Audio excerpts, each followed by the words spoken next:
కానీ అబ్బాయిలకు కానీ సమ్మర్లో ట్యాన్కి గురి కాకుండా? అంటే యాక్చువల్లీ మేము పాత రోజుల్లో అయితే మా ఇంట్లో గంధం ఉంటుంది కదా, సాన్ ఉంటుంది కదమ్మా, గంధం చెక్క కూడా మా ఇంట్లో దేవుడి పూజ కోసమని ఉంచుతాం.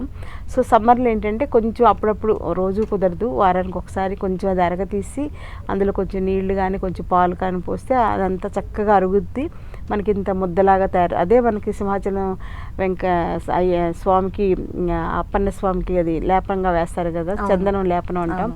సో అది మనం చక్కగా ఫేస్కి అప్లై చేసుకుంటే చాలా బాగుంటుంది. కాకపోతే మళ్ళీ బయట కొన్న గంధం పొడి వాడకూడదు. బయట గంధం పొడి ఏంటంటే అది కెమికల్స్తో చేసింది కాబట్టి దేవుడికి కూడా వాడకూడదు, ఇంకా మనం వాడుతున్నాం తప్పనిసరి. మనకు కూడా అది వాడితే కొంచెం రియాక్షన్స్ రావచ్చు. కాబట్టి ప్యూర్ గంధం చెక్క అనేది దొరుకుతుంది, కర్ణాటకలో బాగా దొరుకుతుంది. దాన్ని సాన మీద తీసి అప్లై చేసుకోవడం చాలా ఈజీ, చాలా మంచిది. వారానికి ఒకసారి అప్లై చేసుకుంటే అసలు ఒళ్ళంతా చల్లబడిపోతుంది, చక్కగా సాఫ్ట్గా అయిపోతుంది, స్కిన్ కూడా బాగుంటుంది, సాఫ్ట్గా ఉంటుంది, చాలా మృదుత్వాన్ని స్నిగ్ధత్వాన్ని అన్నీ కూడా వస్తాయి అన్నమాట, చాలా బాగుంటుంది. అది సింపుల్, అది ట్రై చేయొచ్చు. దాని తర్వాత ఇంకా గులాబీ పూలు బెస్ట్ ఆప్షన్ కాబట్టి గులాబీ పూలు ఇంకా ఈజీగా ఉండేది. గులాబీ పూలు కన్నా ఈజీగా ఉండేది అంటే తేనె, ప్యూర్ తేనె కనుక మనం అప్లై చేస్తే అది మాయిశ్చరైజింగ్ యాక్ట్ చేస్తే, డీహైడ్రేషన్ తగ్గిస్తుంది, ట్యానింగ్ కూడా తగ్గిస్తుంది. సో తేనె కూడా మంచిది.